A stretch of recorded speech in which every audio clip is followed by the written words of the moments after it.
Hello! Oh my God, it's so nearly Christmas. How excited are you? I'm really excited. I can't wait for present time and also just family time and, you know, generally being nice. But this hopefully will give you enough time to make this cake, which is going to be such a special cake. It's my candy cane celebration cake, and you guys are going to absolutely love it.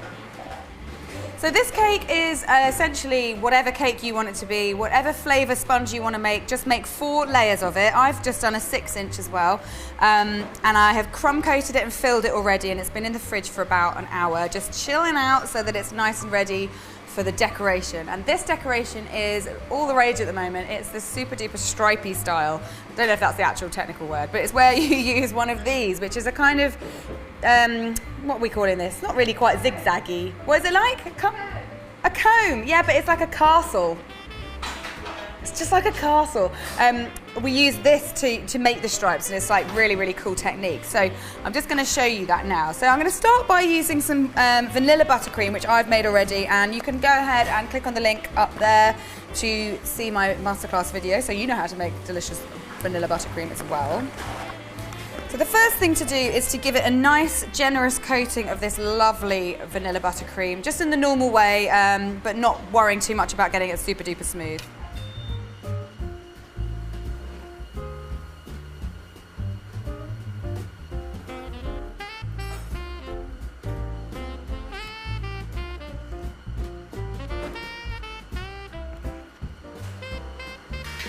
Right, so I've got my layer of buttercream on my cake. Again, like I said, don't worry about making it perfect at this point, because now we're going to get our comb, castle. I'm going to call it a castle comb. Why not? And this is going to create big, deep grooves that I can then put a different colour in. So with this, you want to keep it at a 90-degree angle to the cake so that it makes a really consistent, deep groove all the way around. And I like to do it in stages. So this is really important. After each swipe of your cake, make sure that you wipe off the excess buttercream and give it a bit of a clean as well, just with a kitchen towel or something, to make sure that you're not putting messy buttercream back onto your cake. And another top tip for this is to start your next swipe sort of a little bit further back from the end of your last swipe, so that you don't end up with like weird different depths, because that will have an effect on the final product. So now comes the penultimate bit, which is to fill those grooves with another colour. And of course you can do this any way you like. You can do a rainbow, but this is Christmas, guys, so I'm going to be doing red to make it look a little bit like a candy cane.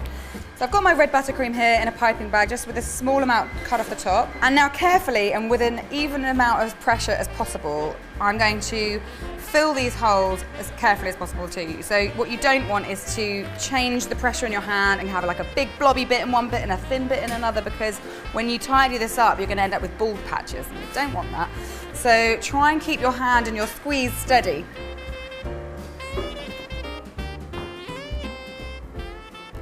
Right, so that's all my stripes done, and now I'm going to go back to my cake scraper, which by now hopefully you've got this in your toolkit, because this is absolutely essential with this particular technique. And I've also got some sheets of greaseproof paper and a bit of kitchen towel, because it's really important to keep everything clean and wiped all the time.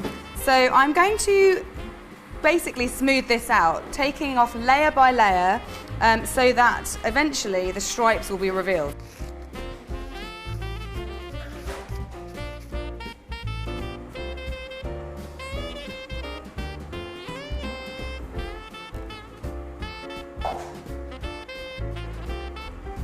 So you want to kind of keep scraping gently until you're happy with the kind of neatness and cleanness of your stripes. And this might mean that you go around a couple of times just to reveal a little bit more of the white, because I've put quite a lot of red in there, for example. And like any bits like this where there's a little bit more red at the top than the bottom, just adjust your position of your scraper just to apply a bit more pressure to that bit. I'm really happy with that. I'm not going to go any further because I don't want to scrape too much off. So I'm just now going to put this into the fridge for about 15 minutes just to set before we get on with the next bit. Okie dokie. So next bit is to give it a drip, and this is going to end up being a gold drip, and I know you guys want to know how to do that because it looks so cool. So I have some white chocolate which I've melted until it is a dribbly consistency, and it's in a piping bag. I'm just going to take a small amount off the top. I don't want to make it gush out. And I'm only going to do this as like a third drip. I'm not going to do the entire cake. You can if you want, but I think it's a shame because you've just made it look amazing and stripy and then you're going to cover it up. So pick your favourite side.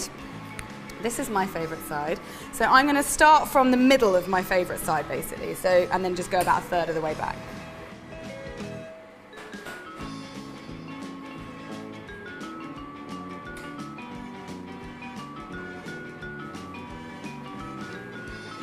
Right, so that's my third of my cake dripped, and I'm just going to leave that to set for 15 minutes or so before I make it golden. Woo.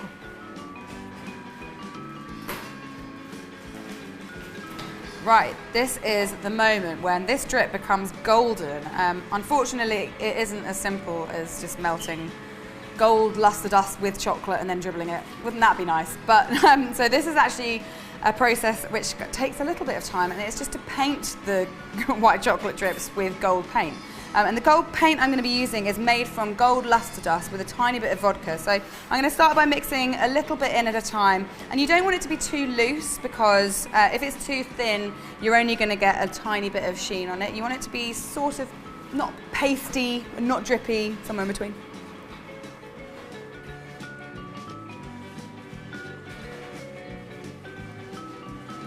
Ooh, this looks so lovely and golden. Oh, I kind of wish I was covered in it. Anyway, I'm going to cover my chocolate in it instead. So make sure you have a really nice, tidy paintbrush for this. Don't use the one that's been back at the cupboard with all the bits like splayed out.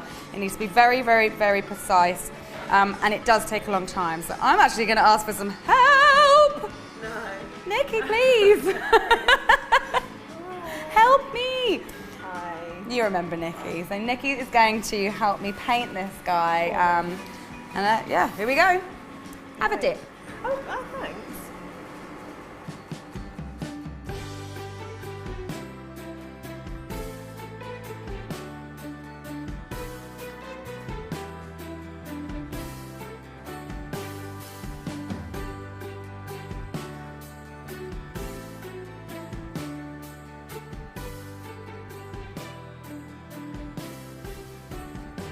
I think that is good. Yeah? Yeah. Not too much? Never. Not quite. Never. Good, because we've got more to do on it to make it look even better. So we're going to just finish this off. Nikki's going to help. Just with a bit of meringues with some gold splats on, some of the lovely caramel-filled gold chocolates that Sally made on Tuesday, and some crushed up candy canes, just whatever to make it look really festive and Christmassy.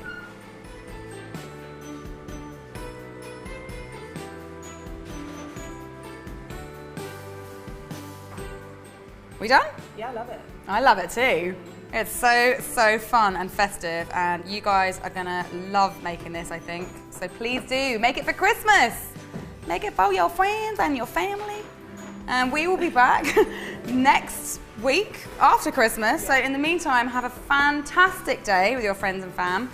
And I hope you get lots of presents and eat lots of mince pies and eat lots of this cake that you've just made probably.